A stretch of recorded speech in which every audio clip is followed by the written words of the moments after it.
put this and then you can.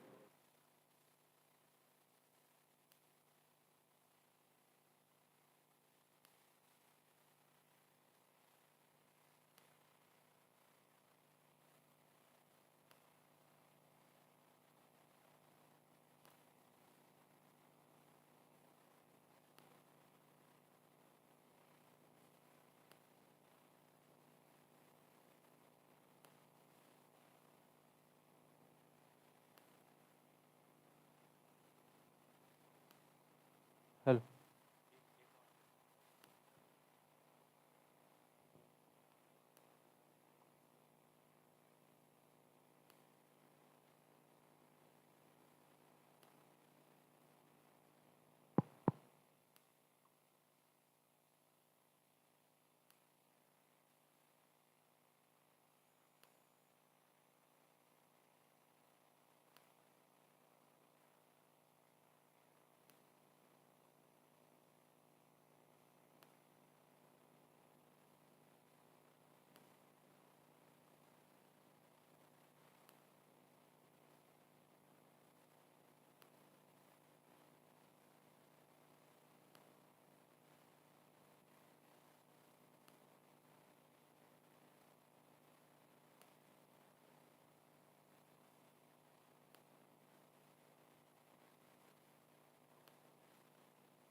Hello, good evening everyone, and welcome to the first colloquium of this season. So right now we are very fortunate to have a lot of eminent scientists in Berhampur and in our institute. And Professor Ganguly would like to speak a few words about the Research and Academic Advisory Council, which has been formed. And after that, we'll start with the colloquium. Good afternoon, everybody. It's my great pleasure to welcome you all to the first colloquium of this season. And thanks to Rahul, because when I joined, he said we should have a good seminar program, and I agreed immediately, and we have agreed in a year we will have so many seminars and distributed over all the departments and all that. So I think we will have several speakers over the year. And I'm glad we are starting off with Professor Ganesh, the first colloquium of this year. So he is visiting as the chairman of our Research and Academic Advisory Council, which we have formulated recently. And in that, there are members from different disciplines to kind of advise and guide us forward in our academic curriculum, and also the thrust areas and research areas, and just to see that how we can excel in science and how we reach the mandate for which this institution has been started. So we have several people. I will read out their names. Professor Ganesh, of course, all of you know. His training is on the borderlines of chemistry and biology. He has 2 PhDs, one from Delhi University, one from Cambridge, and then, his main area is PNA. My knowledge of biology was very less. I learned about PNA. I knew only RNA and DNA. So once he was giving a talk, I was already a PhD student. I completed. I learned there is something called PNA also. So that is, and now, of course, we know PNAS more than PNA as a popular journal. Then we have Professor Milan Kumar Sanyal. Unfortunately, he's abroad. He was director of Tata Institute, His expertise is on surface physics, scattering, thin films. He is an expert in all that. Also, he is an expert in synchrotron beams, and he was in charge of India's synchrotron program in Japan, Germany, Italy, which he was looking for DST. Now it has been transferred to another faculty. So he conveys his good wishes. He is not here. Then we have Professor Lakshmi Kantam, who was former director of IICT Hyderabad. She is a chemist. She is a catalyst person, industrial catalysis. She has lots of patents and she has transferred technologies, several technologies. Right now she is a Godrej professor at ICT Mumbai, and she has, I think, just arrived or she's about to arrive. So she's not here. She may be arriving in the guest house anytime. Then we have Professor Ram Ramaswamy, who was originally TIFR. He is integrated master's IIT Kanpur chemistry of those times when all the giants of chemistry were at IIT Kanpur. You know, M.V. George, Sienna Rao, P.T. Narasimhan. That is the time when these people were studying at IIT Kanpur. So Ram Ramaswamy brings a lot of a background from being the Vice Chancellor of University of Hyderabad. Also, he was the founding professor, along with Sushanta Dattagupta, of the JNU School of Physical Sciences at Delhi. Then we have Professor Kantpal, who had already visited. Many of you have interacted. He was our Deputy Director at IIT Delhi. Also, he was involved in planning and setting up offices at IIT Delhi of the academics office, the planning office, and then he rose to be the Deputy Director operations, and he is known for really looking into details. He's a details person. Right now he's involved as a consultant to IIT Abu Dhabi, which IIT Delhi is setting up. So, but his background is basically energy engineering and energy management.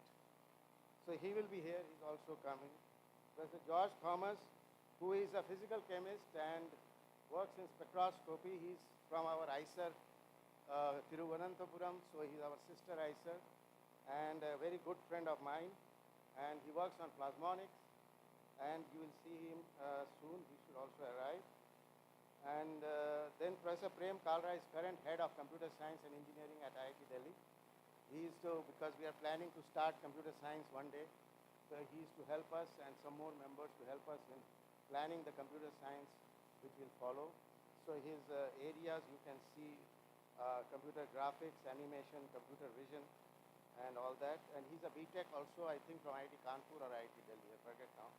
So he's a very, very gentleman person. Professor Sharmila Mande, she is originally a biophysicist, computational biologist, worked for TCS for a long time.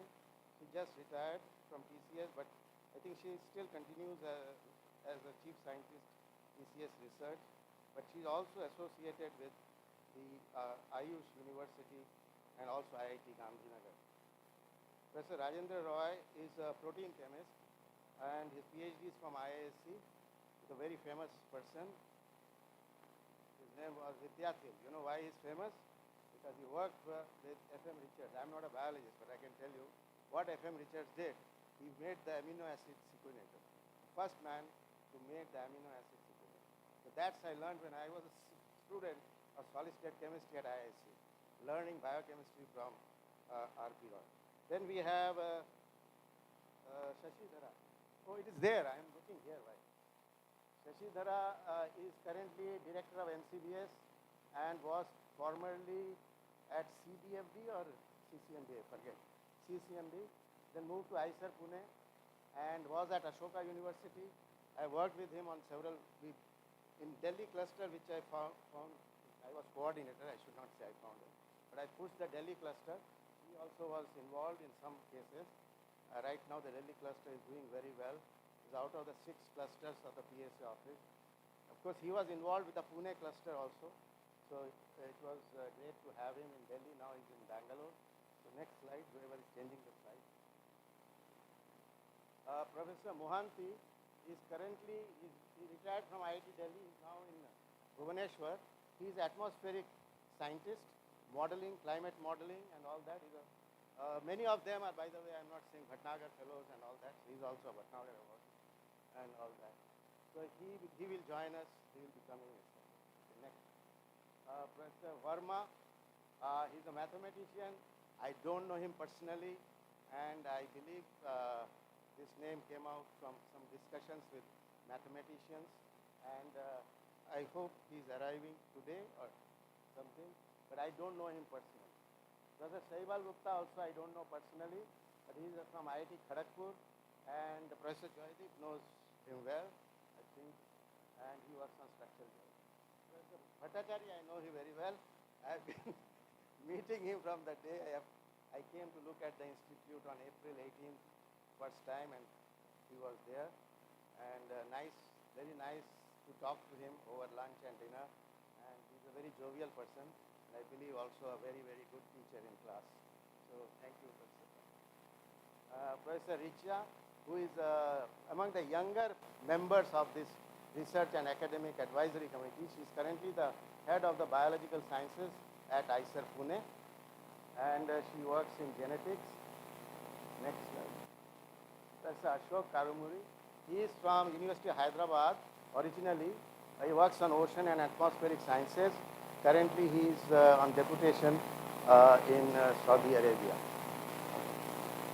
Devashish Ghoshal works on string theory. He is a physicist at JNU, and he will be coming here. Professor Rahul Rai has already come. He gave a lecture this morning in mathematics.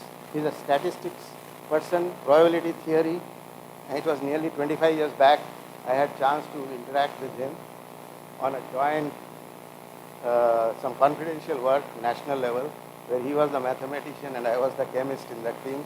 From those days we know each other. He's a very good person and also recommended by many of our mathematics colleagues here.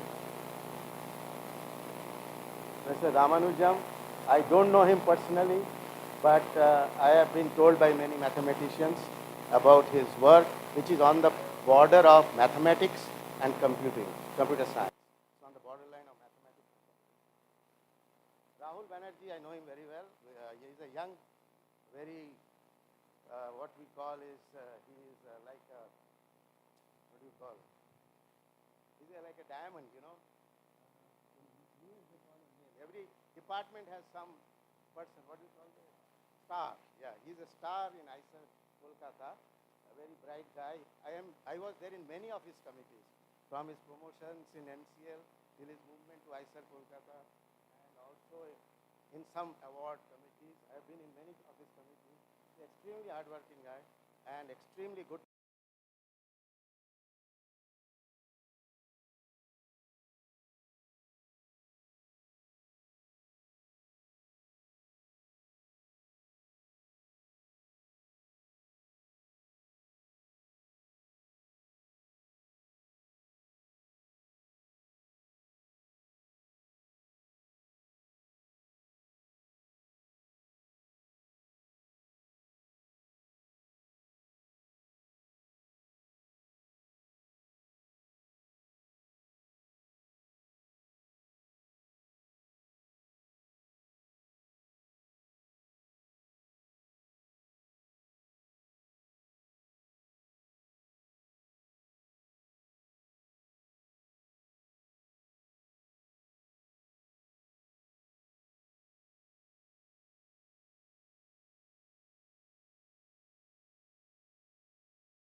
Right? And we hope we can do wonderful things at Berhampur and build a great place. It has a beautiful location, and I think we'll build a great institution. With those words, I hand it over to Rahul Sharma.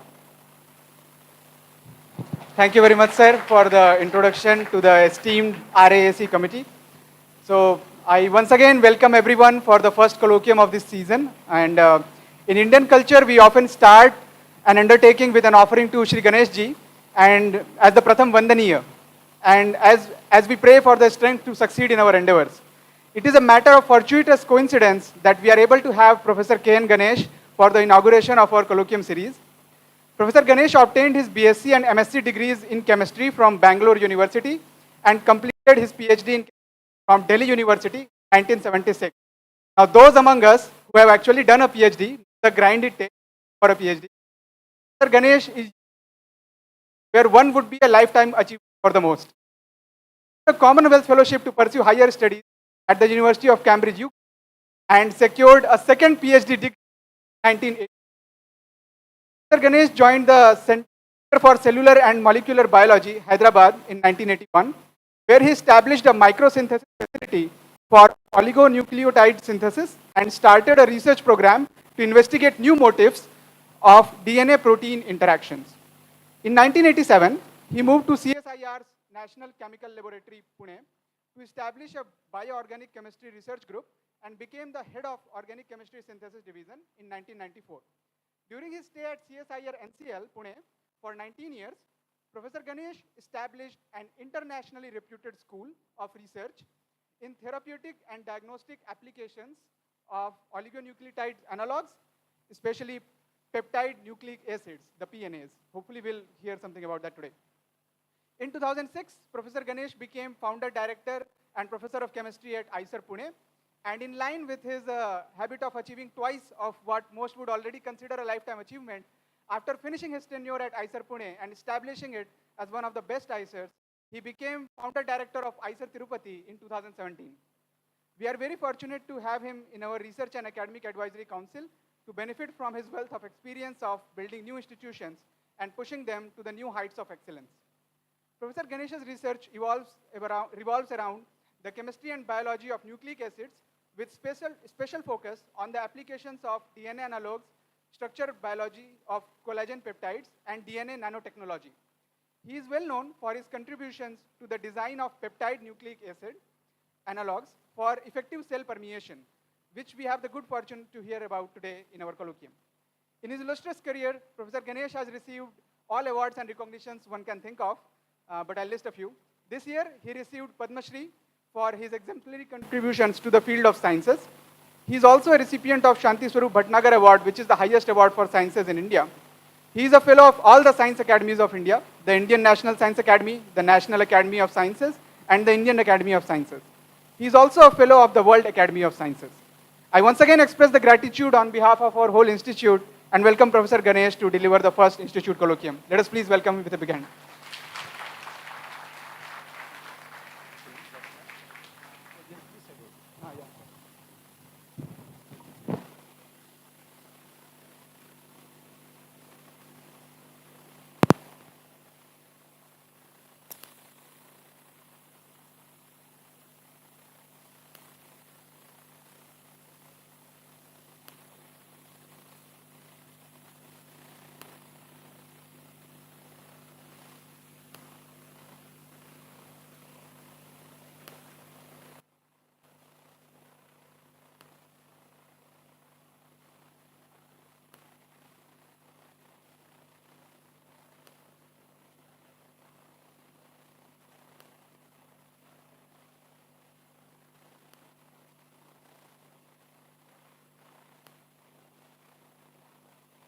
Put it slightly up.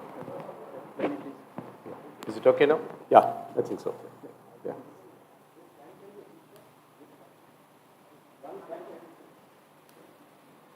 So when he initially requested me to head this, I was not very sure, because for 17 years I have been a director, and as director, more than giving advice, you always have to implement. The job of a director is to make things happen, which doesn't happen. So I was in that mood. And so when he asked me that you give advice, I thought it's very good, first time I can give an advice which I don't have to implement myself.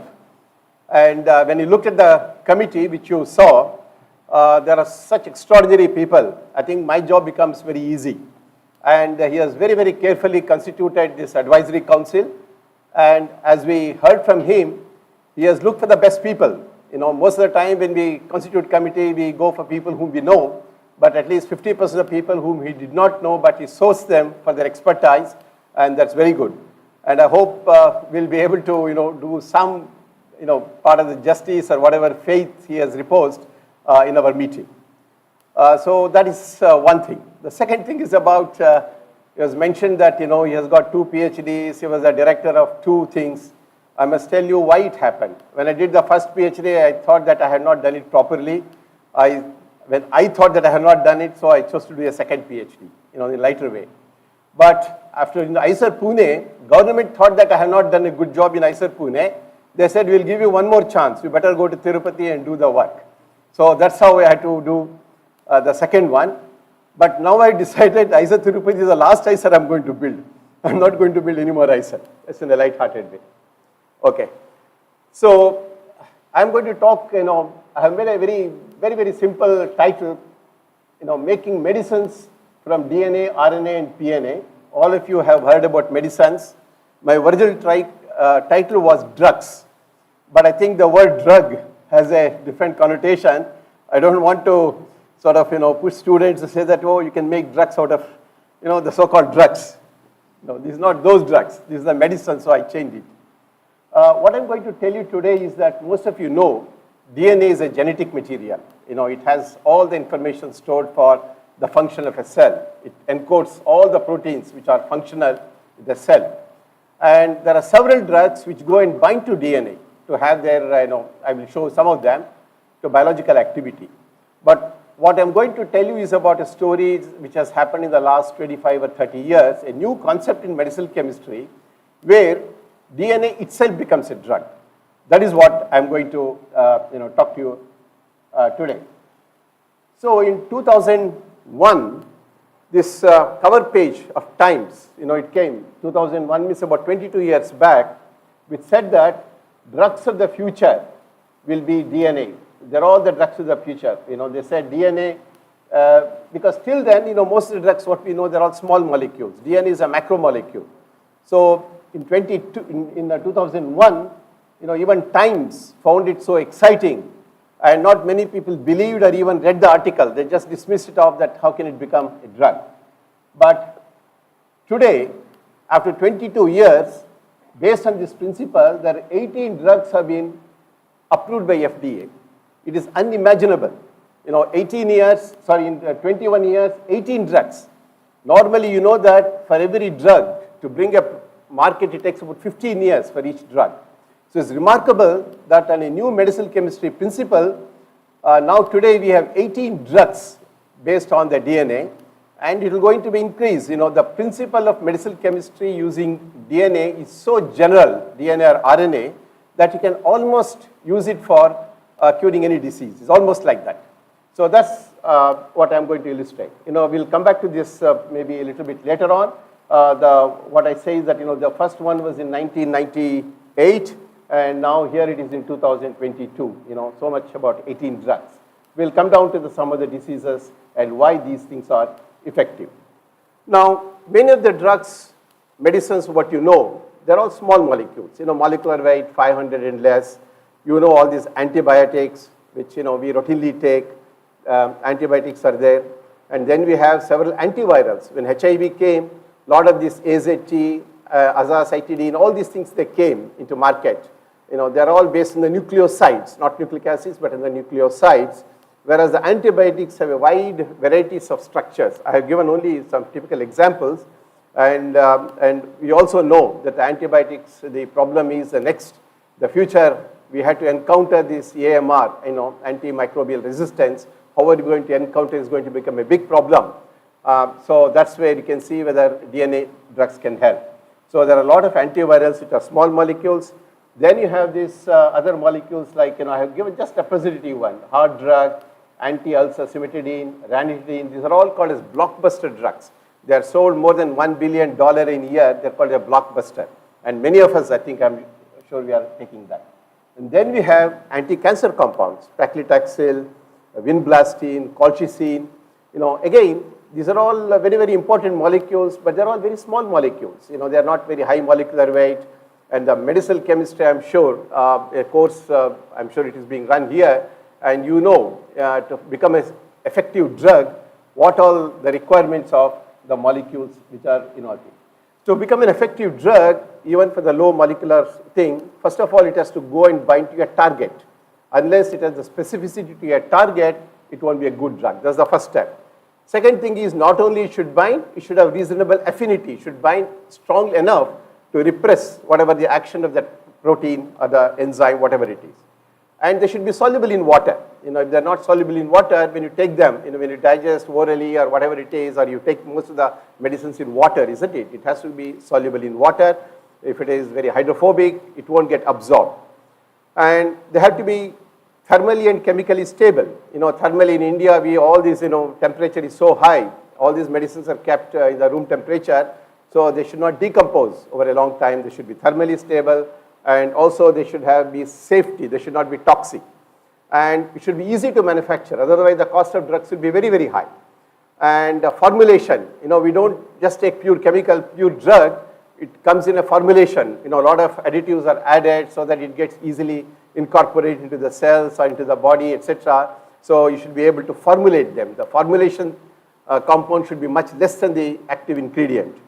And they should be simple to deliver. Many drugs you take orally. Some of them you apply as ointment, some of them through nasal things, or sometimes you take as an injection. So each drug is delivered in different form. So that is very, very important that you are able to deliver drugs in one of these forms. Although injection people don't prefer, the most easy is the oral administration.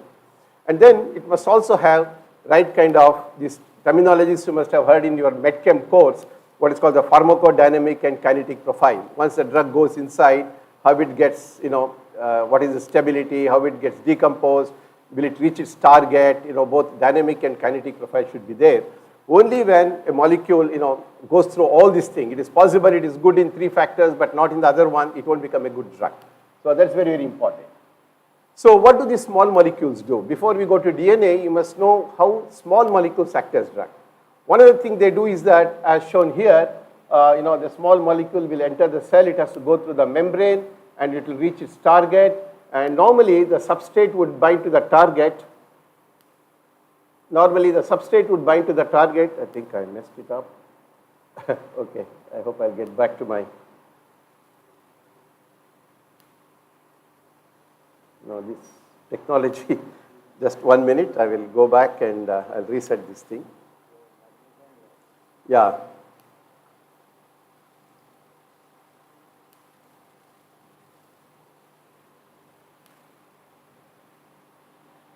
Magnifier, highlighter.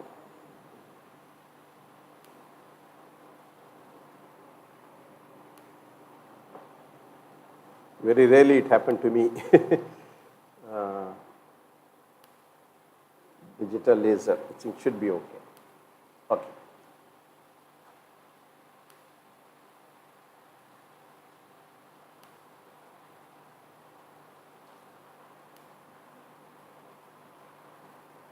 So the molecule has to go inside the cell and it has to bind to the enzyme. If it is a substrate, it will act as an inhibitor, a competitive inhibitor, or it may bind to an adjacent site and influence the binding of the substrate. These are called the allosteric sites, etc. There are a number of ways in which the small molecules go and bind.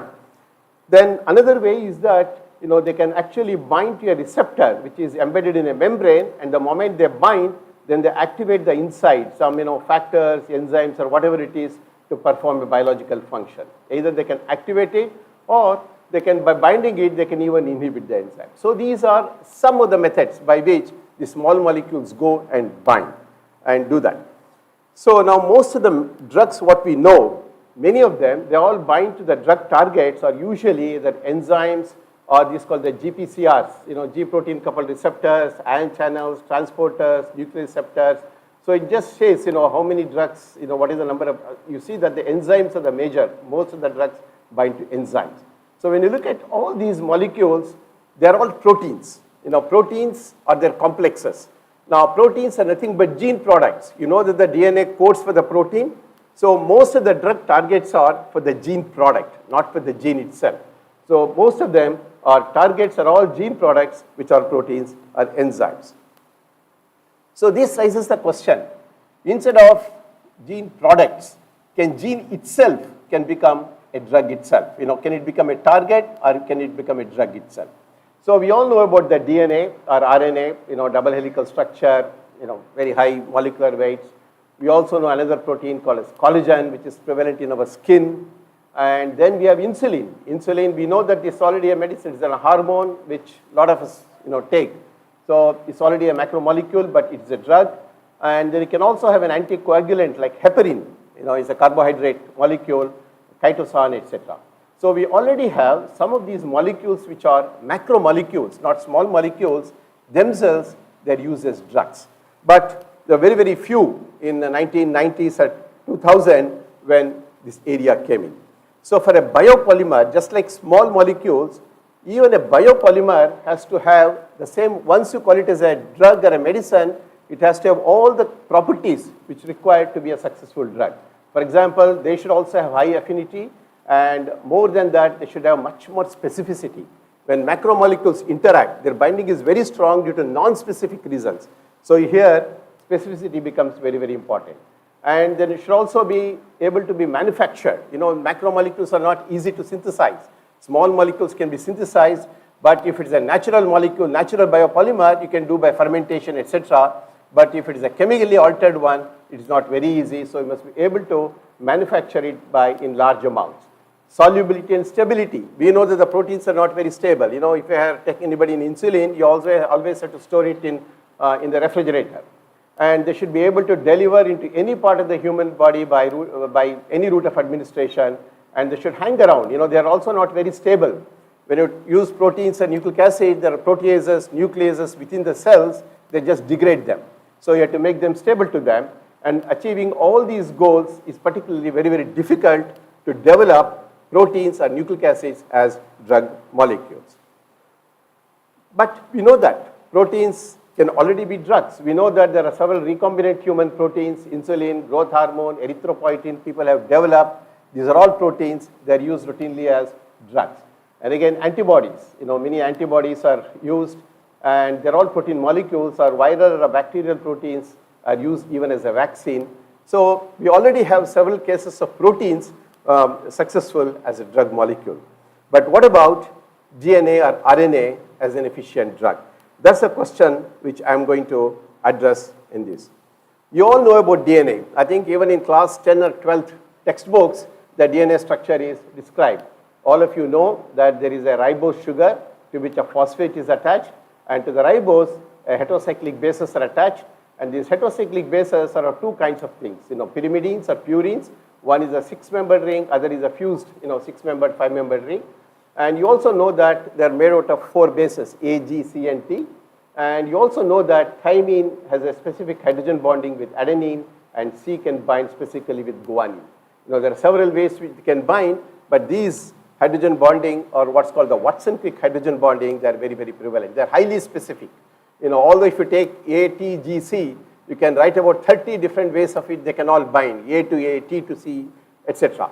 But the most strong, the strongest hydrogen bonding happens in this combination, and this is called the complementary base pairing, and which is very, very important for the properties of DNA. Given this kind of covalent structure, and given this hydrogen bonding principle, you try to do energy calculation, minimization, what is the best structure, you will invariably end up with a double helical structure. That's what the nature also has realized. So we know that DNA has a double helical structure, and you see all the phosphate, the red ones outside, the negatively charged phosphates are outside, and the hydrogen bonding, they're all tucked inside. So this is the structure of DNA. And also you see that it's a twisted kind of rope. You can see one major groove and a minor groove. They're grooves like a rope. And that is very, very important for the DNA. All small molecules recognize DNA through that space. They can go and bind to because that is where the base pairs are, seen outside. Whereas the phosphate ones, they are all over. So they are non-specific binding. Any cationic thing will go and bind to phosphates. But to recognize a base or a sequence of base, they must approach it through major groove or the minor groove. That's very, very important.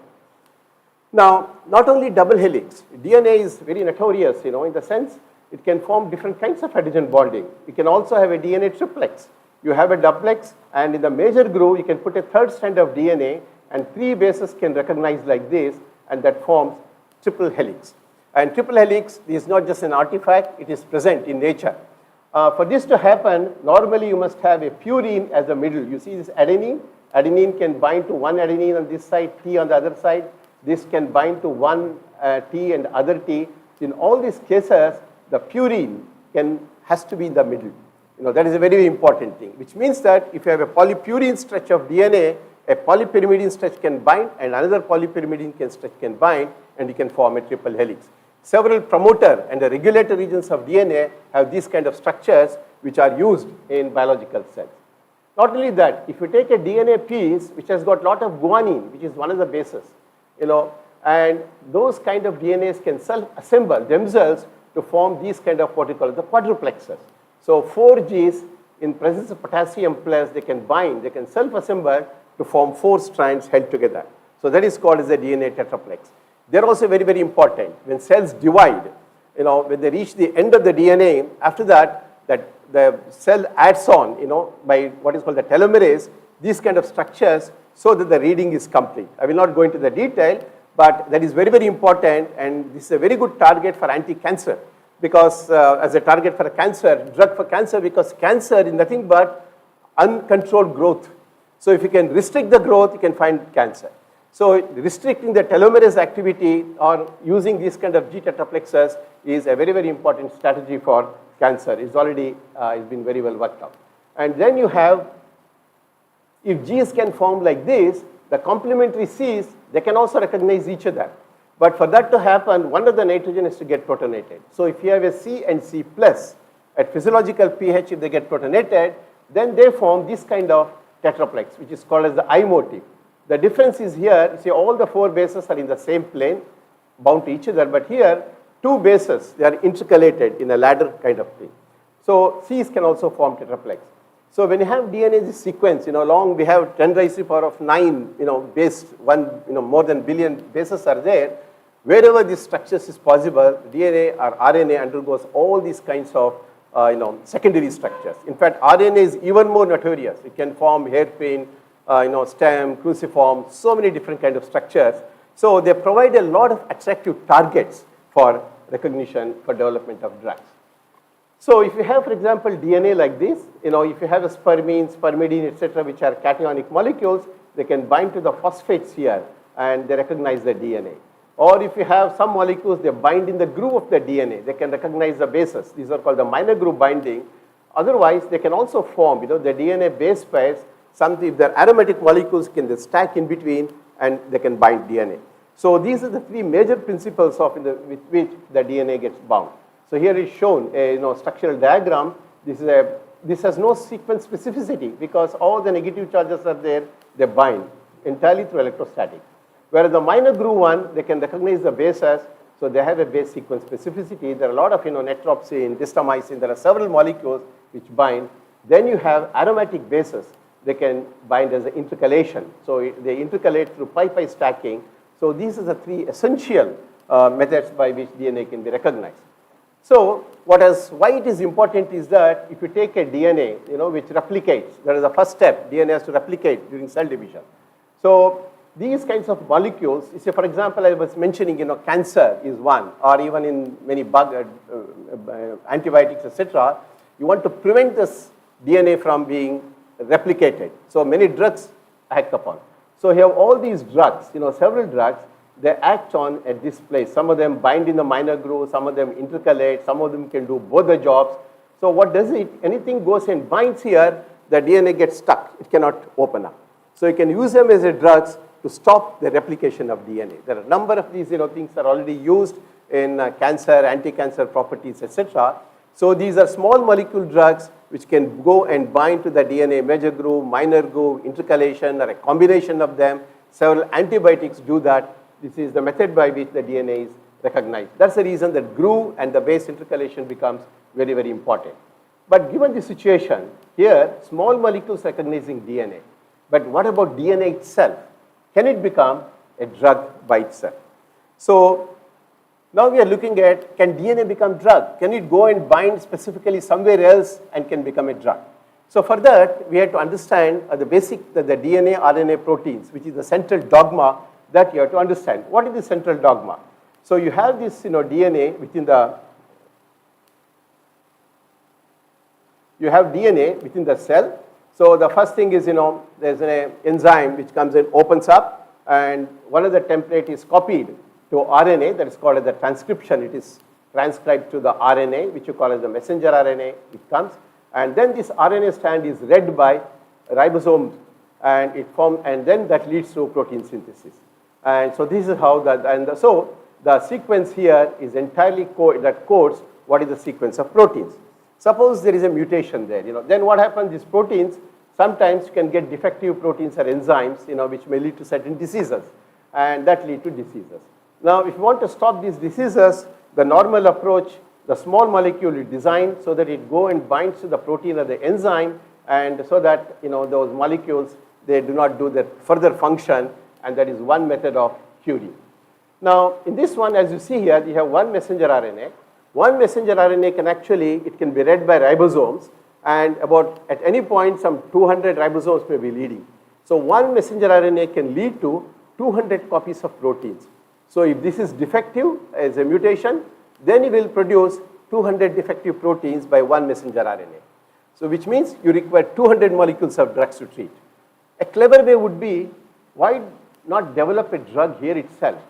If you have a defective gene here, can you stop the translation itself? If you stop the translation, then you stop the synthesis of all the defective protein. So if you can stop synthesis of one protein, that means one inhibitor here is good enough. It is almost equal to 200 molecules of drugs. So that is an efficient way of using DNA RNA as a drug. How do you do that? How do you stop this thing? The best way is to use the DNA's complementarity principle. We know now the human genome is sequenced. We know that all the gene sequences are known. You know which gene, which protein causes which disease. That is also mostly mapped. So if you have a sequence information, so messenger RNA comes. So what you do is that you make a complementary strand of, let's say, DNA to that. If you make a complementary strand through hydrogen bonding, it binds to that and produces what is called the DNA RNA hybrid. The moment you have a double-stranded one, then the ribosomes, they can only read a single-stranded molecule, RNA. The moment they become double-stranded, then ribosomes cannot read and the protein synthesis is blocked. So normally, you know that if you want to design a drug for a protein, you have to do computer-aided designs. We don't understand the 3 dimensions of the proteins. Very, very complex process. But on the other hand here, all you know is a sequence. And you just make the complementary sequence, ATGC, and make the complementary molecule. And if you go to proteins, each drug has a different class of chemical structures, beta-lactam, macrocyclic, etc. But here, if you know the gene, all you have to do is just a sequence. You change the sequence, you get a drug for a new disease. So the idea becomes very, very simple. So this is called as antisense therapeutics. So all you have to do is that you have to know the gene, which is a defective, which is a mutation, etc. Make a complementary DNA, short stretch of DNA, 15, 20 mer like that, and then you can make that. If you do that, this one strand of molecule is equal to about 200 drug molecules. So you achieve an efficiency. So this is the area, using DNA itself as a drug. Small piece of DNA itself becomes a drug. There are no other small molecules, it can become a drug. So, and a lot more possibilities exist. So this is the classical way is you have a messenger RNA, it produces proteins, a defective protein, you make a drug and block it, or you make a complementary DNA, just now I showed you, which is called the antisense oligonucleotide, it blocks the translation, and once you have the DNA RNA hybrid, there's an enzyme called ribonuclease H. It recognizes only DNA RNA hybrid, it recognizes and it cuts off, it chews off all the messenger RNA. So instead of just simply blocking, you destroy the messenger RNA itself. That's even a much more effective way of treating the disease. So they can become RNase H. And then there is something called ribozymes or DNA enzymes. So these are short oligos, which because of their binding and secondary structures, they themselves act like enzymes. So what they do is that, the moment they bind, this portion, it can go and cut the messenger RNA here. So they're called the ribozymes. I think you can go and look up. There's a simplest definition. So if you do that, you can again destroy all the target messenger RNA so that the defective protein is not synthesized. And there is a new one which is called the siRNA or a microRNA one. And here works in a very complex mechanism. And this also has been very, very effective. I'll come down to this later on. The siRNA, the principle itself, it got Nobel Prize, sometimes back. And then you can also do the DNA, this thing by use this antisense antigen principle. You can put a third strand to make a triplex and stop the DNA getting replicated. So all these possibilities exist. all you have to know is only the DNA sequence, nothing else. You don't have to know the three-dimensional folding, drug, computer, nothing is necessary. All you have to know is what is the complementary sequence, what is the target sequence and complementary sequence. Now, how does this work? I already said that if you make an oligonucleotide antisense, it becomes a double strand, it provides a steric block from the ribosome machinery, and the synthesis does not happen. The second way is that it forms a DNA-RNA hybrid, and an enzyme, specific enzyme comes and destroys the messenger RNA. So these are the two basic mechanisms by which they work. The other important property is that we know that RNA is not a short molecule. You know, if you have, for example, we know the triplet codes, right? 3 letters code for 1 amino acid. If a protein has, let us say, 200 amino acids, 200 multiplied by 3, the length of the RNA is about 600 base pairs, long RNA molecule. So if you have this long RNA molecule, you know, can you block anywhere? You can block anywhere. I can choose to block in the initial translation arrays. I can block in the coding region. I can block in the uncoding region. I can do the splicing. So if you take RNA as a target, not just one region, you can, you know, you hit with one, you hit with another so that you can really effectively cut the disease. So whereas it does not happen in case of proteins, there's only one site you have to bind. So using DNA RNA as a target, you have a multiple sites are, you know, possible for targeting. But all of them may not be equally effective, but one has to find out, but that possibility exists. So if this happens, if this really works, what are the kind of diseases for which it is applicable? Now, diseases could be cancer, because we know the sequences of oncogenes. You must have, you know, which produce oncoproteins. So you know the oncogenes, and you know the sequences, you make the short oligonucleotide, use the antisense, you can address the cancer. Or viral infections, you know, you go specifically look at the viral sequence and make an sense for that, and you can block the viral genes, it is possible. Or if you go to neurological diseases like Alzheimer, lesions, amyloid, or mental illness, etc., we know the enzymes are the targets, so you can go to the corresponding gene and make sure that the defective protein does not synthesize.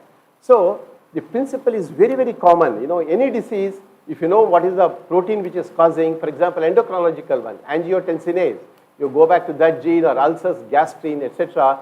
And so the principle is very, very general. What it means is that for a different disease, it's only a different sequence, that's all. You know, you don't have to worry about whether it is an alkaloid or a terpene or an alicyclic molecule, because the small molecules, each class has different toxicity profiles. Whereas here, there is only one class of molecule, DNA sequence. So your toxicity, if you establish it, then it applies to, you know, everything. So the problem becomes very, very simple. So now I have given you a very, very rosy picture of how we can solve all the health problems in the world by taking DNA and RNA. But it doesn't happen. I know there are a lot of problems, but you know, the 18 drugs have come because of overcoming each of these problems step by step. Now the first problem is, you know, we know that if you have a cell, cell is surrounded by a membrane here, right? Cell membranes. And cell membranes, what are they? What do they have cell membranes? What kind of molecules they have cell membranes? Phospholipids, right? Lipids. And phospholipids carry what charge? Negative charge. Carry negative charge. So cell membrane, a lot of negative charges are there. If you want to put DNA, which is also negative, right? The first step itself will not work. You know, it will repel. The charge will repel. DNA will not go inside the cell. So you have to first address that problem. How do you overcome? How do you make it go inside? Let's say 5% goes inside, passive division or something. The moment the DNA goes inside, then there are enzymes which are called as nucleases. They immediately recognize them and chop them off. Like if you have a synthetic peptide, suddenly, you know, antibodies get developed, right? So similarly, the nucleases come and chop them off. So you have to make it go inside the cell, you have to make them, you know, change inside nucleases, so that finally it reaches its target, which could be in the, you know, nucleus, etc. So you have to overcome these problems to make DNA effective drug. But so far, you know, the DNA means, you know, it was true, I think, when I started working on DNA, if I tell any chemist, they'll say, oh, DNA is not a chemical. DNA is biology. In fact, no organic chemist supported me, because for organic chemists, carbon-carbon bond formation is chemistry, not carbon-nitrogen, you know, carbon-oxygen, which are all in peptides, carbohydrates, nucleic acids. So they never, you know, thought that is organic chemistry. But if you look at DNA through an organic chemist's eyes, what do you see? So you have a sugar, you have a phosphate, and you have bases. They're all organic molecules. Forget about DNA as a genetic material. Now, you can do that. For example, you can phosphate bridge is there. You can make a small modification, phosphorothioate, replace one oxygen by sulfur. Or you can replace the ribose is oxygen by X, where it could be sulfur, carbon, NH. You can make different kind of heterocycles. Or you can put some substitution in the 2'. DNA doesn't have anything here. You can put some substitutions here, and you can even modify the base. So if you look at organic chemist's eyes, there's a plenty of chemistry in these DNA molecules. So that's what happened. Once the DNA drug concept came, organic chemists jumped into the picture. So what happens is that most of these enzymes, they go and cut the phosphodiester body here. It's an ester, they hydrolyze. But the moment you replace oxygen by sulfur, the enzymes become non-functional. They cannot, they're so specific. Replacement of one oxygen by sulfur makes that phosphorothioate stable to the nucleases, enzyme. So the simplest modification. But I'm sure the organic chemist here would realize what will happen to this phosphorus. When you have O minus, is phosphorus chiral? Is phosphorus chiral when it is oxygen because the negative charge resonates? So phosphorus has, the 4 groups are not, they're equivalent, 2 of them. So they're not chiral. But the moment you replace with sulfur, this phosphorus becomes chiral. So it can have a R configuration or S configuration. And making DNA, when you have so many phosphates, all R, all S is not very, very easy because still the chemistry was not developed to make chiral phosphorothioates. But nevertheless, people did that. Enzyme recognizes only the S1, not the R1. So the chirality problem comes. When the drug chirality comes, pharmaceutical drugs people are very, very scared because they open the enantiomer may have a lot of drastic effects. So initially this was done, it had some activities, but people have gone away from that. And we don't want to change the base because the base is involved in the recognition. If you change any groups in the base, then complementarity will be lost. So one can worry about the sugar here, but the most changes happen either in the phosphate or putting a group here, R. You can put lots of different groups by that. So one can make, so initially when it started, the area, the first modification was by replacement of this oxygen by sulfur, but it makes chiral, and also it has a negative charge. Otherwise, you can put a methyl group here. This is called the methyl phosphonates. They also become chiral, but they are devoid of charge. They become neutral. So you can address each molecule, each problem one by one.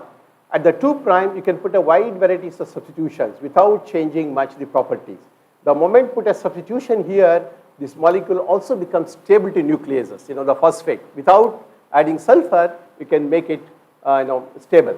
So you can have OCH3, or you can have methyl, or you can replace it by fluorine, number of these kinds. These were the second generation antisense oligonucleotide. This is the first generation, this is the second generation. And then people started looking at making these kind of cross-links. If somebody is interested, I can answer what is the use of this thing. These are called as the locked nucleic acids, LNAs. Or you can replace the whole sugar by another moiety, morpholine moiety. Rest of things are all same. But the simplest modification which came was what are called the peptide nucleic acids, which is my area of topic, because this molecule is so simple, ridiculously simple structure. No, electrostatic interaction, no charges, no chirality. I think in India, if you choose problems, you must choose the simplest problems to make, more impact. We cannot go into all those competitions. A long time back, I realized this is a very, very simple molecule. It can be made by amide synthesis. But organic chemists don't get excited with it. No chirality, nothing. No carbon, only one carbon-carbon bond is there. There is no challenge. But I will demonstrate to you today how this area is now, we've been able to develop that. So these are the chemical modifications of, oligonucleotides, which have happened just to make them develop into drug molecules. So, but whatever modifications you do, you must still, clear this thing. First of all, it must be able to cleave the messenger RNA. Bioavailability should be there. You must be able to manufacture them in bucket amounts. They should go inside the cells. They should be stable to the nucleases. So all these properties become inherently essential for antisense drug development. So the very first drug which was developed, 1997, the concept came somewhere in 1985 or 86. So within 6 years, already a drug was approved. There is record. Normally it takes 15 years to approve a new drug. But this drug, which is based on this phosphorothioate, you see all of them, oxygen has been replaced by sulfur. So this drug was developed for an eye infection. This cytomegalovirus, if you get infected, they cause some eye infection. And so you have to go and block the corresponding gene and the cytomegalovirus, IE2 gene. So the corresponding sequence was developed. But eye, and if you have to give an injection to the eye, it is very costly, But now today, I think they're very, very painless, things. But this is the very first drug molecule which was developed, 1997. So what it said was, it was this molecule having sulfur, replacing oxygen by sulfur, you make the molecule more hydrophobic. So they go and bind to lots of proteins, albumin proteins, everywhere they start binding. So it became non-specific, it became toxic, but it did inhibit the gene synthesis, so the proof of concept came. See, the companies won't invest unless a concept is proved, because it's not a regular medicinal chemistry concept, right? So this first drug was approved in 1997, the first drug, 2'-deoxyphosphorothiates, this drug in 1997 was approved. So then companies started investing in that. Then they found that if there are too much of sulfur, it is not good, it becomes toxic. Can we make molecules in which, only like this, there is no sulfur in the end, there is only sulfur in the in the middle. So you can make this kind of what called the gapmers. You can do combinations of modifications. So this was tried, and this molecule was the drug number 2 in 2005. So 1997, it took 6-7 years to come with a second drug. And this drug, as you see here, modifications are there only where I have put the circle. In some cases they have got sulfur, and in some cases there is a phosphate, but they have fluorine, methoxy group, etc. So this is one molecule actually. The sequence goes like this. This is the sequence written G, GU, etc. whatever. So this was developed for an eye infection again. You get many times tears in the eyes, because clinically it is easier to test them. So they took this thing. It's called the Macugen, and this is also based on what is called the aptamer principle. So this was developed in 2005, drug number 2. So the principles were start getting established that you can approach any drug. After that, it took another 8 years, 2013. In 2013, the next drug came. It is called as Kinamro. What it does is, it is an oligonucleotide inhibitor of apolipoprotein B100 synthesis. So, this apolipoprotein is involved in this, what you call the LDL, HDL, and these are the bad lipids, good lipids. It is involved in that, aggregating those things. So, if you stop the synthesis of apolipoprotein, then it can be a cure for, BP, etc. So, the Kinamro came. Here, they modified, only in the end. No, they did not modify in the beginning, only they modified in the end. So this was the drug number 3, which was approved by FDA. And then 2018, now 2013, 18, within 5 years, they came with a drug which was really very, very, this called as, which is drug with unmet needs. This amyloidosis, there is a protein called TTR, a mutant protein TTR. If it is produced, it starts accumulating in the patients, in the bone and other kind of things. As a result, they are unable to move. The motor neurons don't work. And you can see here, rapid disease progression in about 4 or 5 years. If it is detected, they become totally, bound. And there was no drug available for this. And this is the one actually, in a way, I think, yeah, the next one, Duchenne dystrophy is another one. So then they found this, how to block the TTR protein. So this antisense drug came, but here they found that they developed a new method of delivery. Delivery was a big problem. So this group, Alnylam, they designed a method by which they could make a lipid nanoparticle to deliver it. And that was a very, very important progress, which happened. So this drug was approved in 2018.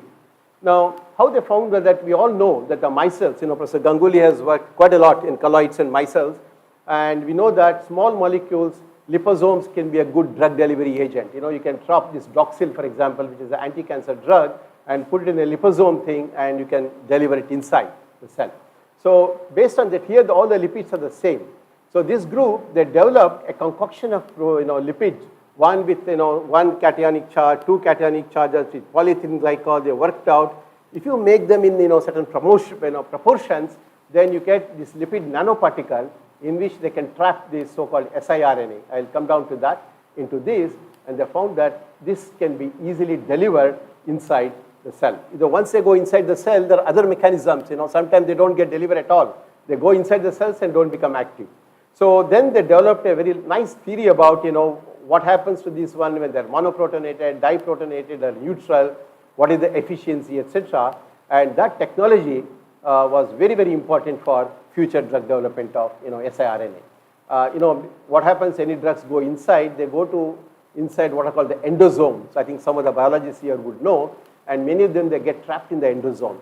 They don't get released into the cytoplasm. And this endosomal delivery happens unless there is a pH change. If you slightly change the pH, these membranes break out and the drug gets released. So here, because of this combination of lipids, they could change the pH, monoprotonated, diprotonated. It's a real chemistry, pH, pKa-dependent chemistry, they used it, and that's how this lipid nanoparticle, was delivered. And this now has become a very, very good method. In fact, the mRNA vaccine, what we took the vaccine, it is all delivered through this lipid nanoparticle. For coronavirus, this lipid nanoparticle became very, very important for, drug delivery. Now, let me switch the gear. Then what happens, we said that messenger RNA, you make a direct sequence. Now, it is not very easy. If you have a DNA gene here, the gene, there are a lot of non-coding regions are there. The yellow ones, they are called as introns. They don't code for the protein. So the black ones, which are called the exons, they are the coding region.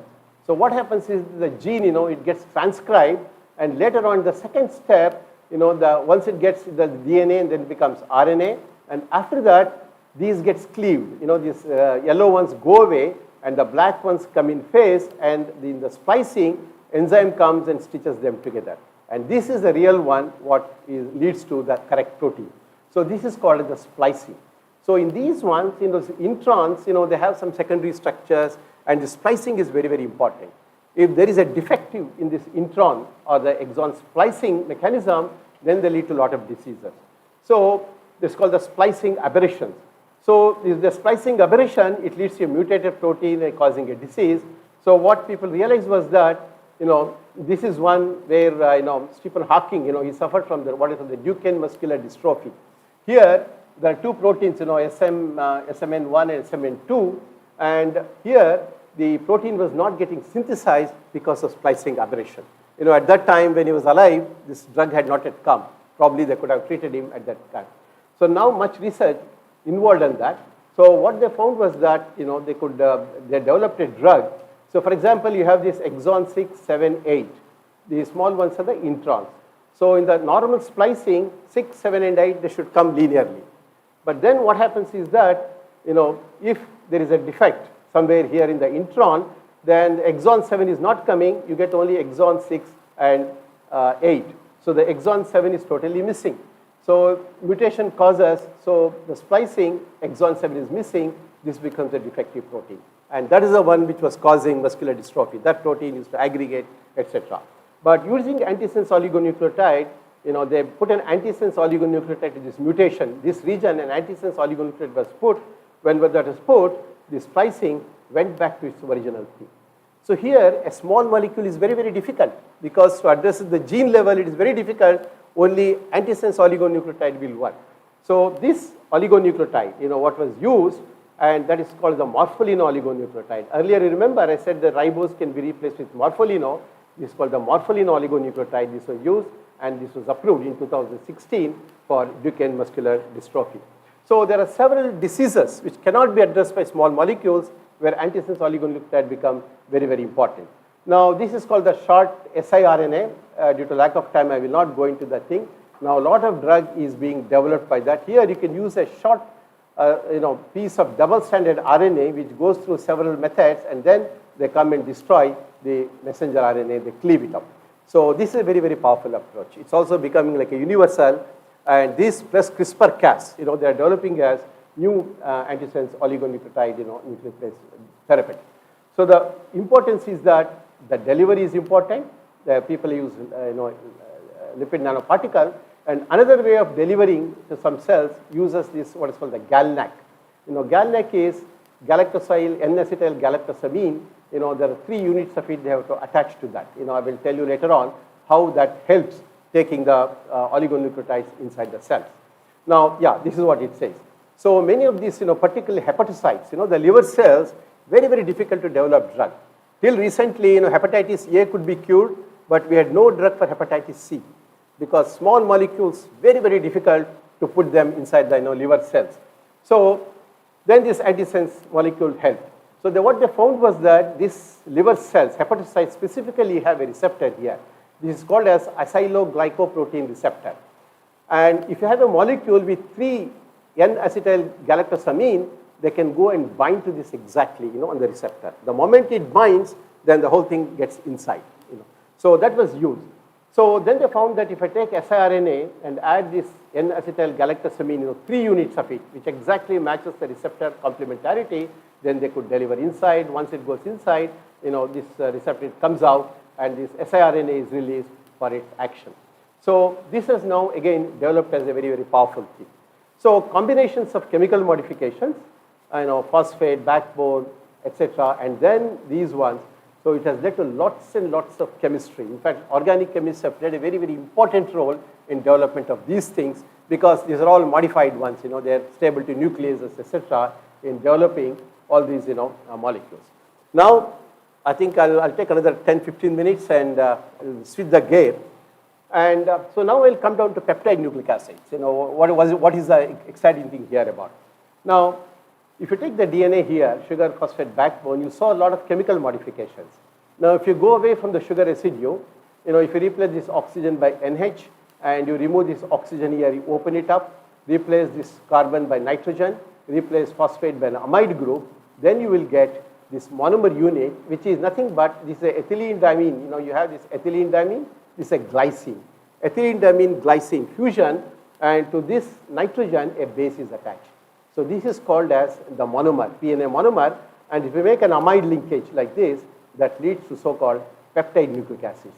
This was conceived by Buchart and Nielsen in 1991, and the important thing of this molecule was that it has no charges, so it should go into membranes very easily, no negative charge, no phosphate.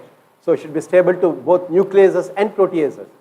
It is stable to protease because it is not a protein. There is only one alpha amino acid. Proteins are made out of alpha amino acid side chain. Whereas here you have ethylene diamine, it is not an alpha amino acid. And the important thing was that the distance between these 2 bases in this backbone is exactly same as the distance between 2 bases in the DNA. So if you take a peptide nucleic acid molecule, make a sequence, and then it can bind to the complementary DNA in the same way as one DNA would recognize another DNA. So it's exactly mimic of DNA, but without having the associated structural changes. Not only that, PNA binds to DNA, it is uncharged, achiral, it binds very, very strongly, very strong. If you took 2 DNA molecules, add a PNA molecule, it will go displace the existing DNA because it is weak binding and it goes and binds. So you can even approach DNA in chromosomes, etc., because of its very, very strong binding. So because of this, these molecules, started, becoming very important in 1981. But at that point, we jumped into this area because, any new area comes, we must jump into because you become the literature. That is what one of my advice is, that new area, get into that. If you work on an older area, you become the, 100th one to contribute something. You should become the literature in your own area. So at that point, working at NCL, you're finding it difficult, and those things we said is a very, very peptide, ethylene diamine, glycine you can make and get into that. And this molecule has lots of important properties. Great specificity, higher thermal stability, in vivo stability, because to both nucleases and proteases can be very easily synthesized, standard peptide chemistry, and it has a very strong hybridization. DNA hybridization depends upon the sodium ion concentration because you have a negative charge. Here, irrespective of the salt concentration, at the cellular ionic strength, it forms very strong hybrids. And important thing was, even at high concentrations, it has no toxicity. Toxicity is a nightmare for medical. Your molecule may show everything, all beautiful properties, but if it is toxic, nothing. Because we don't understand the molecular origin of toxicity. A simple modification may remove toxicity or may introduce toxicity. It's a very totally unknown area, molecular origin of toxicity. So this one was, lack of toxicity. So we thought that we should, but problem is it has poor aqueous solubility. It has no charges, more hydrophobic, doesn't, go into water very easily. And if it is hydrophobic, we know that the hydrophobic molecules aggregate in water. They aggregate it, and because they also don't go inside the cells, and a few other things are there. So we thought that let us do chemical modification of PNA to overcome these kinds of things. As I said initially, organic chemists don't get excited with this molecule, they're nothing very much. But we looked at again organic chemistry point. We said, let us say, for example, can we make PNA look like DNA? Can I make, for example, connect these two carbons, one bond, then you get a 5-membered ring. Similarly, here you can connect it, here you can connect it, or you can add substitutions here. So you can generate a series of modifications of PNA, lot number of them. You may introduce chirality to bring specificity, etc. So it was totally unexplored. So we went to that. So, it was a one day sitting, drawing different structures. I never knew that this can become PhD thesis for 10 students. 10 students on one molecule. So what we did was we took this thing, systematically connected, beta, beta prime, alpha, beta prime, everything. Every time you do one connection, you get an entirely different molecule. They're all made out of proline. Substitution pattern is different. So you make this molecule, make them into PNA, look at the binding with DNA, purify it, etc., how it goes inside the cells, you could do that. So given the, I said, this I have summarized 10 years of work in one slide, 1995 to 2005. So many students got graduated. But after doing all these things, if you work for 10, 12 years on a single topic, what is expected? You must be able to derive some general rules. You must be able to predict this modification is better than that. I felt helpless. There was no way we could predict which stereochemistry is better, which, every time you do, something else happens. At that point, one of the students who joined, Govind, who is now a faculty in JNC, what he did was, he said that instead of connecting across, I will connect only one bond. There's only one carbon-carbon bond. I will make a cyclopentane ring or a cyclohexane ring. You don't make this kind of cyclic structures. He did that. And that was a fantastic thing, I mean, ideas always come too late and sometimes very simple when it comes. And these molecules, we found that the cyclohexane one was very, very effective. It bound to only the RNA, the corresponding DNA sequence never bound. And that is a very, very important thing. So we did, start seeing some light things, where we can go further. But cyclohexane, as you know, introduces more carbons, more hydrophobicity, more water insolubility. So that was, although it showed specificity, we said it's not going to work. Making was difficult. Organic chemists would cyclohexane epoxide, you have to open the epoxide, you have to resolve, separate the chiral isomers, all these kinds of things not very easy.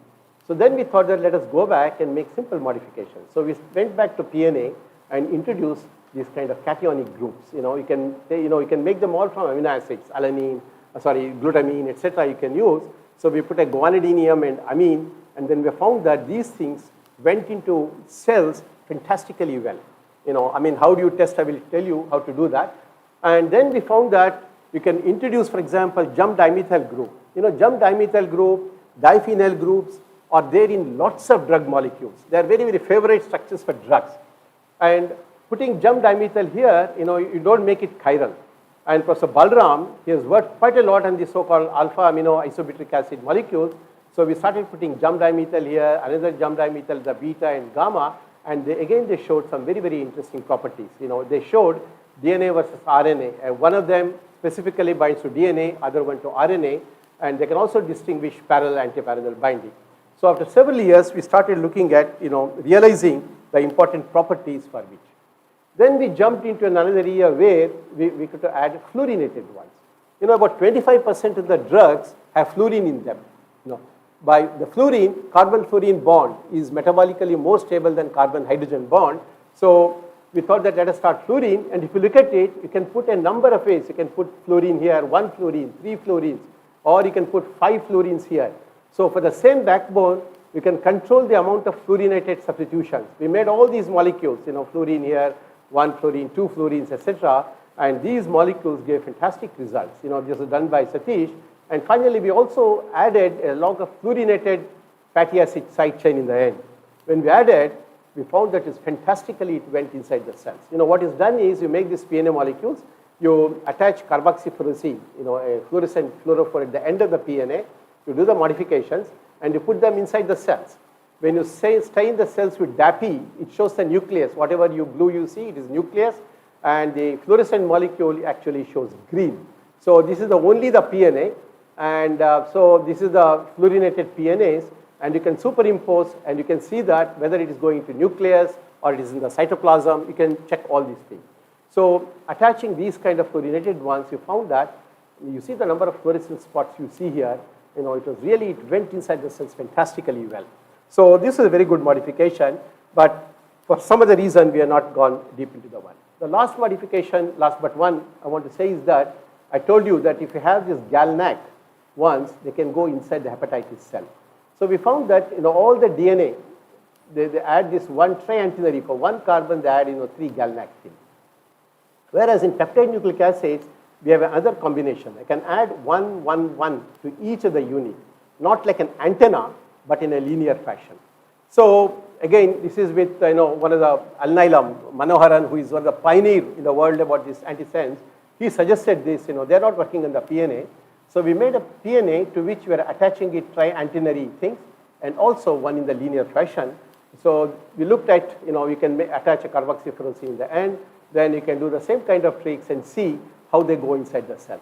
You see that if you have a triantennary one, you see only the fluorescent spots are only here. This is with Hep G2 cells. These hepatitis cells which has got the receptor. And if there is no receptor, it doesn't go inside. So you prove that receptor binding is important. And when you have these linear ones, it went much more. This was a new result, and Alnylam company, which has put about 5 drugs, they are interested. Now we are collaborating them to go further for the animal studies, etc., using these kind of modifications. So they have a better permeability. Now, the last exciting modifications is that you have this PNA molecule, right? I told you that they bind DNA. If you have a PNA like this, they bind DNA from one side. One strand of DNA they can recognize. We thought that let us do a chemical modification and put bases on the other side also.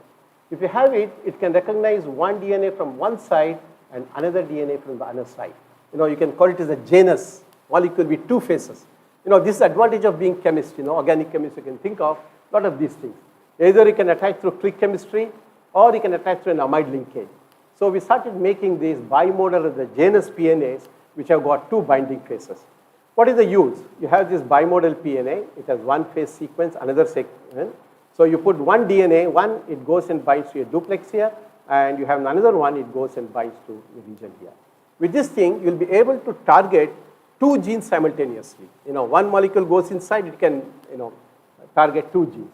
So this was very, very, it went beyond our own expectations, and so you can, so for example, in this molecule, you have 2 duplexes, out of which one strand is common to both of them. So this is like a triplex, you can call it, but it's a double duplex. Both are Watson-Crick hydrogen bonding. So we started making, this kind of molecules. I will not tell you there are various methods of, UV-TM and circular dichroism, all those physical techniques. I'm only giving the results.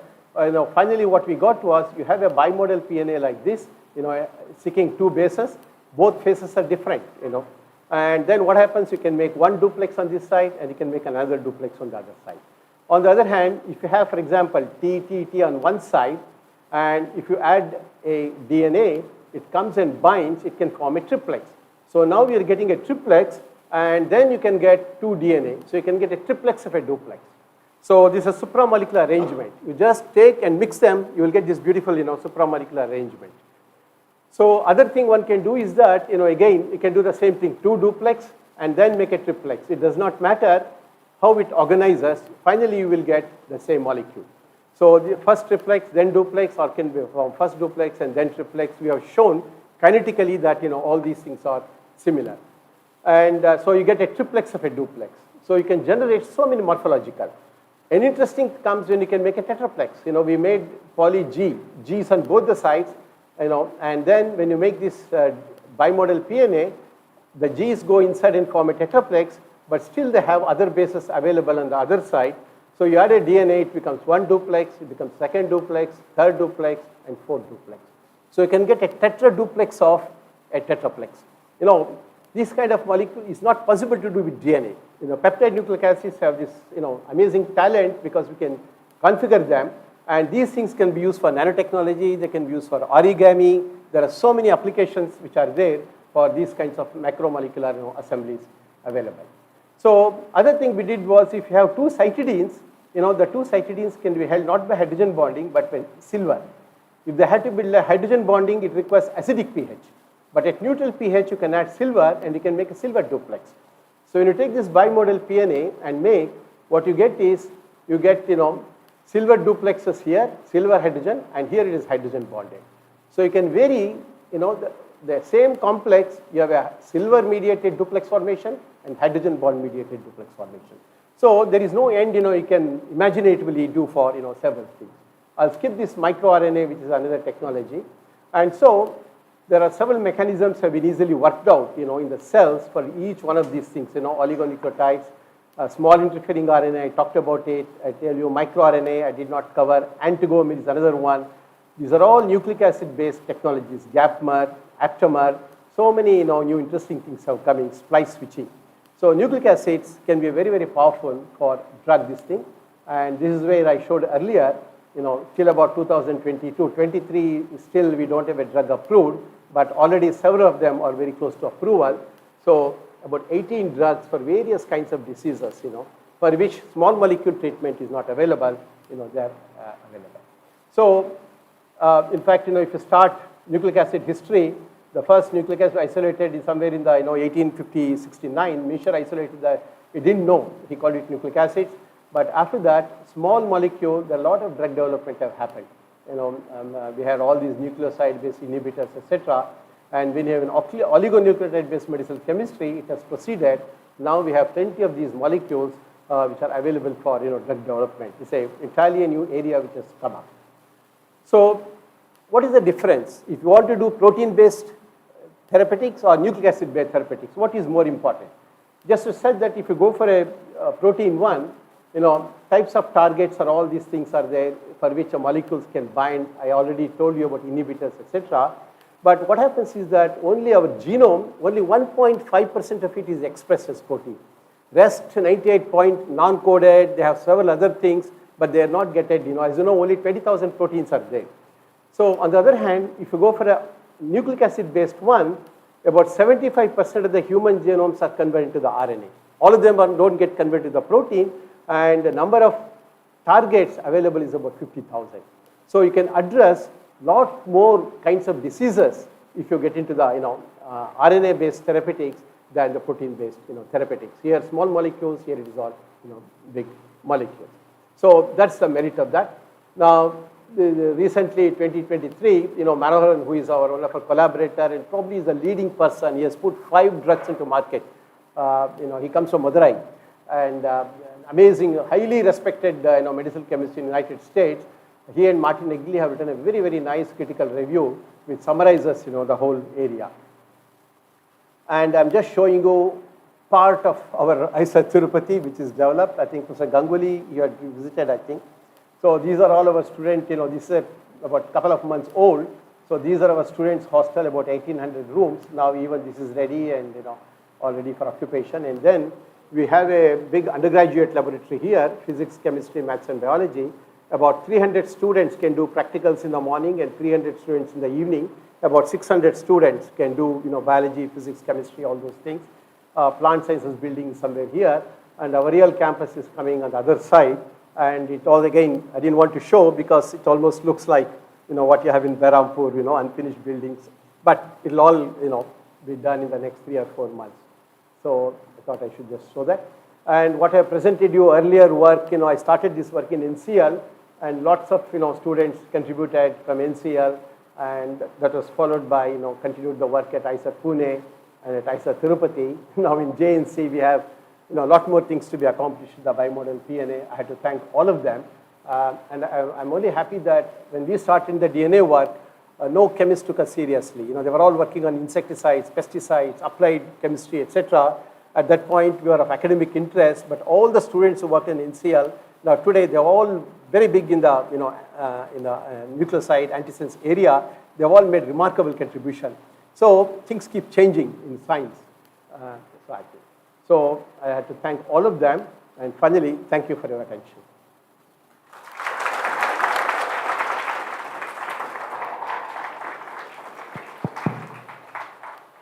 Thank you, sir, for a very enlightening discourse. We have some time for questions, so if there are any questions, I'll explain something. So the receiver sometimes doesn't get signal from very far. So if you are in the back, if the mic doesn't work, I'll request you to come forward. So any questions, please?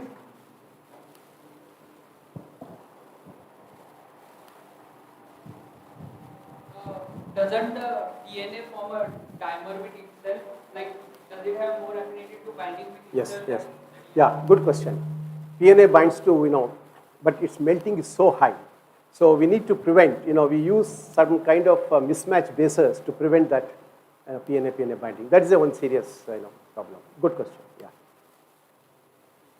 Yeah. I had a question. So how long are these PNA sequences? Yeah, PNA now routinely we're making 18 to 20 months. When we started, we couldn't make even go beyond 10, but now we can make about 18 to 20 because, polymer synthesis, I think those who use solid phase synthesis, you synthesize a molecule in the polymer. Polymer has certain properties. The growing chains are also polymers. At some point, these polymers take over the property of that polymer, So this synthesis becomes very difficult beyond certain length. Nature doesn't, ribosome long polymers are synthesized. Yeah. So if you have to target longer genes, then Yeah, good question. So PNA, I said no, it binds to DNA extremely strongly. If you want 2 DNA, about 25 mers are necessary to get reasonable binding affinity. Same thing can be accomplished with 10 mer PNA. So even the longer ones you can target because the binding is very, very strong. So you can use shorter PNA molecules and target the longer genes. And you can use multiple ones also. That's also possible. this gene is targeted by the immune system of the body. Although it's a peptide, so far, it has no toxicity and not much of immunological, See, even DNA also is very weakly immunogenic, Some of proteins are highly immunogenic. So they do not, affect the toxicity comes from some other things, not by immunological methods. Okay. Thank you, sir, for the wonderful talk. I have a couple of questions. Among oligonucleotide antisense molecule versus PNAs, which one have less off-target effects or more specificity? And, Yeah. and Okay. We another have one more question. Sure. Yeah. In the immunofluorescence data which you showed, those PNAs were targeted to DNA or because they were mostly cytosolic? Yeah. Those ones we are not targeted to any gene. The first step is to see whether they go inside. Then we have to make the corresponding sequence and then target a particular gene. That's what the company will do that because they have very nice systems, their cells are engineered to test a particular thing. So the first question about the off-target thing. It is both, it's balanced in the sense, if you have a DNA, off-target means what? Missense, right? Right. Sequence is You not can, met. bind to Yeah. other. So if there is a DNA, if there is one mismatch, the TM will go down by about 1.5 degrees or so. If there is one mismatch compared to the full complementation, TM will go down by 1.5 degrees. But if you take a PNA DNA, if there is one mismatch, TM will go down by 5 degrees, which means that even a single mismatch is so unstable, compared to DNA mismatches. So the off-target is slightly less in that sense with PNA. Yeah. With PNAs. Yeah, because the TM goes down. Right. Even a single mismatch. So if you have more mismatches, of course, it doesn't bind at all. And are the pools of these PNAs used or just one is enough to target one particular gene? I think so far, I think in all these things you saw, till now, no company is working on PNA as a drug. They have not come to that. So one doesn't know about, whether you have to use one PNA, 2 PNA, etc. So now that we have solved the problem of cell entry, with that different kinds of modifications, now we are choosing certain targets, working with some companies. First of all, we have to make, they want, something at least a gram of that. We all work in, 1 milligram, 2 milligram level. Scaling up is a problem. And compared to DNA, where all the amyloids are available, now people are making kilogram amounts of DNA, tons they are making. PNA is not very easy. Even the monomers are not available. So it's very expensive, etc. So we've not been able to scale up. So we have to solve the problem. One of the companies, they show that there is a possibility. Recently, I think this month, 2 papers have come where PNA has been used in CRISPR-Cas and also in the siRNA for an application. In the siRNA, there are recognitions, etc. to display some things they have used. If that kind of application picks up, so a lot more people work on the PNA. So I must just tell you that when we had showed you that cycle 10 years thing, I was presenting in Pittsburgh University. There's only one conference in PNA which has happened. When I presented in Pittsburgh, there were 3 groups who were working on PNA. So they said that it should be called Pittsburgh nucleic acids. So I said, you put all your papers on one side, all my publications, and they agreed. They said, you call it Pune nucleic acid. So we started calling it Pune nucleic acid. Thank you, sir. Yeah. So you mentioned how enzymes like nucleases don't work on these modified nucleic acids. Yeah. So how do we make sure that enzymes like RISC and that they are supposed to destroy the function of the protein, the DNA itself, are functioning on this? Yeah. Yeah, RISC is a very complex mechanism. When it comes, you have this RISC, and then it only the non-coding, the antisense strand binds to that. Then it is bound by Argonaut, and that complex recognizes the messenger RNA, which is unmodified messenger RNA, and then Argonaut cleaves it, and then gets released. So the cleavage is happening on the messenger RNA, which is unmodified. So what you have to worry about, the binding of modified, strand to the RISC enzyme. So that does not hydrolyze, because this is a antisense strand. So that is not hydrolyzed. The hydrolysis happens only in the sense strand. Only thing is that it should bind effectively to the Argonaut RISC complex, so that it can bind to the messenger RNA. So that's not a problem. Modification in the siRNA is not a problem, but it matters where you are doing the modification. A lot of things are happening because it's a very complex enzyme. The RNA binds and it becomes like a V shape. There's a hinge region. So you should not do modification around that part of the enzyme. You can do modifications elsewhere. A lot of there is no crystal structure available yet. So people are doing by analog. You keep on see in all these kind of things is what's called the walking. Since it's easier, you keep on making all kinds of combinations, then see which one works. That's the way it's built up. Yeah. Sir, my question is why only galactosamine modification is introduced, not other amino acids? Yeah, this is a very, very old, about 30-year-old observations, hepatocytes, they have chosen in galactosylamine. In nature, it's difficult to answer question why.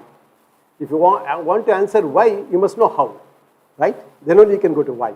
So here, now people are asking that question. What you said, it's a very good question. N-galactosamine, why nature evolved N-galactosylamine to bind to hepatocytes? But the NAG, it is present in a large amount in the oligosaccharide, in the carbohydrate world. N-acetylgalactosamine is present, very prevalent, not all the sugars. So it has employed this thing for the receptor binding, acyloglycoproteins. Yeah. Sorry, it's always great to hear you and tremendous information. Excellent talk. Just one query. While the Moderna drug came in for the mRNA base, there was discussion that it integrates with the human genome and there's possibility over there. So what's your thought on the mRNA drugs availability and its integration into the genome? Yeah. And I think PNAs score well compared to the mRNA based drugs in that, if that exists at all. Yeah, so yeah, no way I can compare PNA with mRNA. It's miles away, PNA. But the mRNA things, yes, this kind of always, now only, after how many, 2.5, 3 years after COVID, people are coming with this idea of, mRNA, how it would integrate, or, what are the ill effects, etc., some side effects. So research, that's what happens, But at least it solved the immediate COVID problem, but long-term effect, it happens with any drug. As you see, thalassemia, 1955, only after 20 years they released. The mothers who were taking thalassemia, after 20 years their babies born were all, had some defects, etc. So the long-term toxicity and other profile side effects, it takes a long time, 20, 25 years. What happens, nobody knows about it. So there is a risk involved in all these things, yeah. But PNA is nowhere near that, I should not overclaim, nowhere near that. So still it is a chemical curiosity. Not many people are working. We are making our own advances. And hopefully this company who has shown a lot of interest, if they take it up, then at least one step forward we'll go to show that you can target into a particular gene. Yeah. Maybe we get that quantity from salt for the DNA. Which one? The quantity how much to be delivered and Yeah, that we have not done such quantitative experiments. Like how much PNA you put outside, how much goes inside. How much is, because what we do is when we do this penetration, we wash away the unbound ones. So we are not, seen those unbound ones. We have only seen. So it's all relative, as in biology, everything is relative. Related to the control, how much goes, right? So that's what is, Hello, sir. Yeah. So we have looked at how antibiotics get resistant to the pathogen. So Yeah. Can you also shed some light on if PNAs can get resistant to antibiotics or like pathogens? Not much work is known, but PNA has been shown to be an antibiotic. Some sequence has shown to be an antibiotic thing, but one doesn't know. See, to understanding microbial resistance, several things. Efflux pumping, etc., etc. So one doesn't know. But as I said, you must know how it becomes an antibiotic. Then only we can see. It has not gone to that stage at all. Yeah. Sir, I had a question regarding DNA quadruplexes. We know that they are found in the telomeric region and their structural stabilization or relative unfolding somewhat regulates the telomerase activity, which in turn becomes a factor for cancer. Yeah. So, according to you, what would be a better choice for targeting the structure of the quadruplex, a nucleic acid-based drug or a small molecule, so that we can somewhat have a thing for cancer? I think small molecule would be a better approach because there are a lot of small molecules are known which can specifically bind to tetraplexes, including porphyrines, etc. A lot of molecules are coming. They are much more easily accessible. And if you want to use this one, you have to target it. For example, the natural DNA is forming a tetraplex. Suppose I put a PNA with number of Gs, it prevents it from forming the tetraplex itself. So that is another approach. We don't know. We have not done that, so we don't know. But that is an approach one can see. Actually, the whole PNA world is, we have not more than 20, 25 people working in this area. And so I think some people have looked at that. First of all, to look at the PNA tetraplexes themselves. And then what happens when you put a PNA DNA mixture, then PNA tetraplexes, self-tetraplexes, or opposite tetraplexes, you have to analyze those kind of problems. So that has not happened yet. Yeah, they're all interesting questions. Yeah. Thank you, sir. Such a wonderful talk. So if you see the development of PNA from the achiral to chiral, first PNA is kind of glycine and it's kind of a chiral compound. Now you move to the chiral moieties. So do you think that this chirality also matters for the... Yes, we have published also, when we made this so-called bimodal PNA, one center alpha was chiral. So we made all R, all S. We found that all S has a much higher stability compared to all R. But we don't have crystal structure to prove that. But it's all, UV melting and other studies showed that both of them form, but there is a difference in terms of the binding, the duplex stability. So just a question, the main problem was to introduce a genetic material into the cell. So if you consider viruses, they have been doing this job like introducing genetic material inside cells.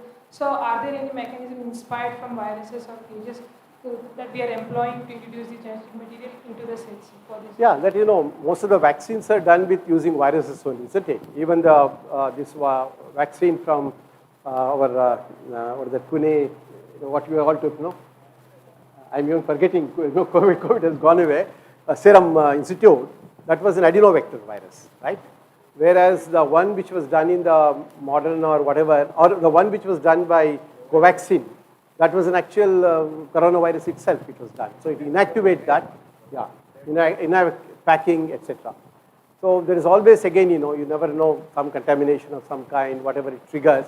But all vaccines, that has been the standard thing, is to use the virus, inactivate them and use the shell itself as a delivery system. That is there. Because they are the best, in recognizing cells and being taken inside. Yeah. So if you want to mimic that, then you have to go for these macromolecular self-assembly kind of things, and like dendrimers, for example. Dendrimers have been used for that. For delivery.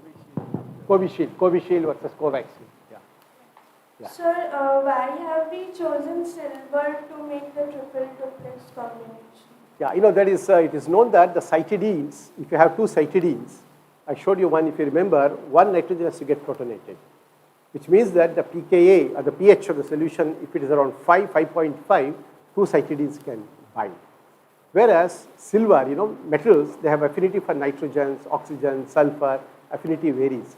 So it is known that if you put silver, two cytidines, silver mediated one, they can form a dimer. Silver AgN bond. Now that's the reason we used, it was reported in the literature, crystal structure was known. So we thought that instead of hydrogen bonding, otherwise I had to use acidic pH. At acidic pH, Watson-Crick hydrogen bonding breaks.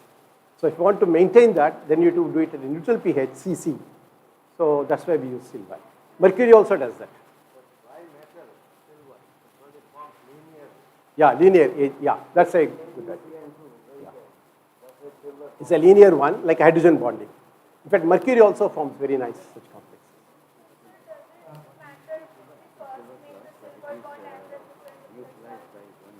No, it does not. That is one of the, in all our JNS PNA, we are saying it's a programmable supramolecular assembly. What it means is that it doesn't matter. You don't have to make one, then add the other one. You just take everything, assembles to the final state. So we have proved that using circular dichroism and several techniques, the path does not matter. The final product is always the same. Huh? Multi-component self-assembly, but that's because of specificity. Only one type of complex is formed. Thank you very much, sir. And I know that there are a lot of questions, but what I would request is that please have these questions answered with some snacks. We have arranged refreshments. And please, and the bus leaves at 6, so those who want to leave, they should take care of the time.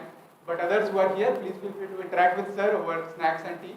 And I would like to request our director, Professor Ganguly sir, to present a small memento on behalf of the institute as a small token of our gratitude. Thank you, sir.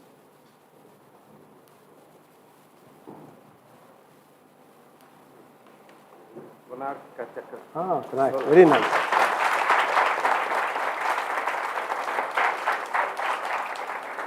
The cameraman is that far.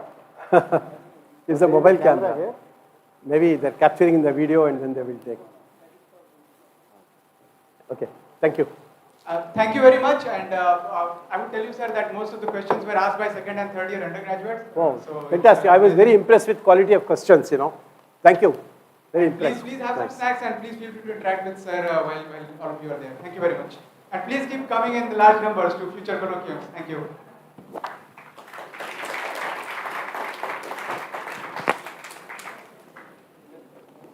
Let me thank Rahul for arranging this colloquium and his team. You have a team, right? Yes, sir. So we have a good seminar team.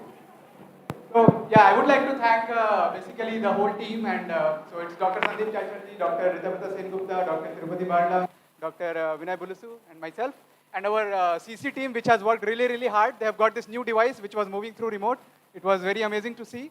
So we can do live streams in future, and thanks to everyone who has helped us coordinate, and all the faculty, and especially the students who have come out in the large numbers. I also thank all the visiting faculty. Of course, sir. Of different disciplines. You have a transdisciplinary team.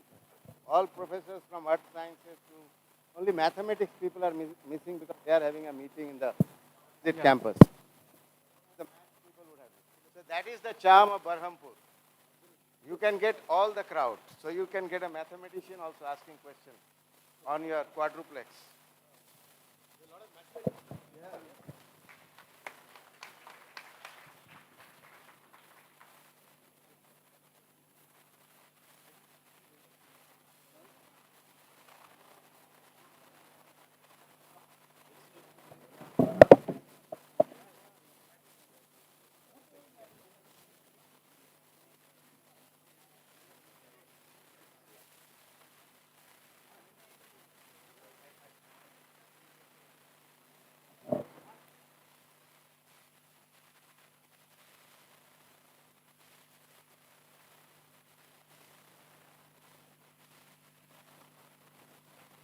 Hello, hello, hello, hello, hello.